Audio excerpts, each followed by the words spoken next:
நான் போடுற வீடியோ உங்களுக்கு உடனடியாக மெசேஜ் வரும் என்றால் சப்ஸ்கிரைபர் பண்ணுங்க, பெல் பட்டனை கிளிக் பண்ணுங்க. வாங்க வீடியோ. வணக்கம் மக்களே. ஒரு பெரிய கம்பெனி முன் ஒருவர் டீ கடை வைத்திருந்தார்.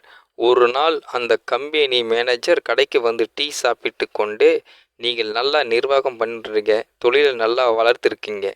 இதுவே என்னைப் போல பெரிய கம்பெனியில் வேலையில் இருந்திருந்தா நீங்களும் என்னைப் போலவே பெரிய ஆளாய் முன்னேறி இருக்கலாம் இல்லை என்றார். பெரியவர் சிரித்துவிட்டு, இல்லை, நான் உங்களை விட நன்றாகவே முன்னேறி இருக்கேன். எப்படி?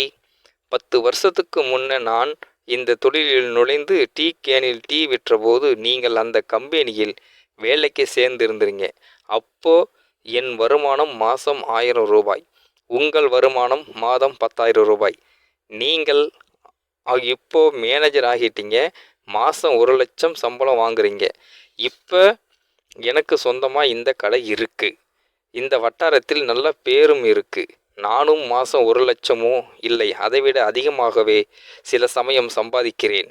நாளை என் வாரிசுக்கு இந்த தொழிலை நான் தர முடியும்.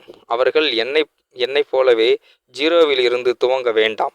நேரடியாக முதலாளியாக வந்து கடையை வளர்த்தால் போதும். ஆனால் உங்களுக்கு அப்படி இல்லை. உங்கள் பதவி உங்கள் மகனுக்கு அப்படியே தர முடியாது.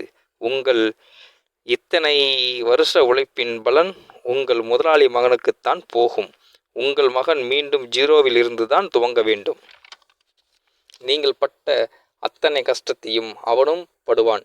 உங்கள் மகன் உங்களைப் போலவே மேனேஜர் ஆகும்போது என் மகன் எந்த நிலையில் இருப்பான் என்று நீங்களே கணக்கு போட்டுக்குங்க. ஒருவேளை என் மகனிடம் வேலைக்கு வந்தாலும் வரலாம் என்றார்.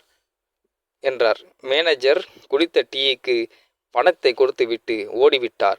ஆகவே தொழிலும் விவசாயமும் கை கொடுப்பது போலவே எதுவும் கை கொடுக்காது என்று நம்புங்கள். வணக்கம் மக்களே.